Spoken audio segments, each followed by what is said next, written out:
আসসালামু আলাইকুম প্রিয় দর্শক, দেখুন আমি আজকে এমন একটি বিষয় আপনাদের সামনে উপস্থাপন করব যা দেখে হয়তোবা আপনারা অবাক হয়ে যাবেন। আজকাল তো মানুষের ভিতরে মায়া, মহব্বত, প্রেম, ভালোবাসা বলতে কিছুই নেই, শুধু স্বার্থ আর স্বার্থ। সেই ক্ষেত্রে দেখুন এখনও পশুদের ভিতরে কতটা মায়া, মহব্বত রয়েছে।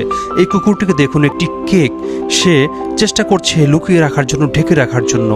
অনেক চেষ্টা করার পরে সে কিন্তু এই কেকটা এই অবস্থা থেকে রেখে সে চলে যাবে, কিন্তু কেন? এই প্রশ্নের উত্তর জানতে হলে দেখতে থাকুন সামনে কি হয়। এই কেকটা রেখে কুকুরটা কিন্তু চলে গিয়েছে। আসলে কি চলে গিয়েছে? না বন্ধুরা। তাহলে কুকুরটি গেল কোথায়? এই প্রশ্নের উত্তর খুঁজতে খুঁজতে অনেকক্ষণ দেরি করার পরে বুঝতে পারলাম কুকুরটি আসলে তার সঙ্গীকে ডাকতে গিয়েছে, যে কিনা প্রেগনেন্ট। দেখুন, সে তার সঙ্গীর জন্য এই কেকটি পরম যত্ন সহকারে ওখানে রেখে দিয়েছিল, যেন তার সঙ্গীকে সে ডেকে এনে এটা দিতে পারে এবং অন্য কেউ খেয়ে না ফেলে।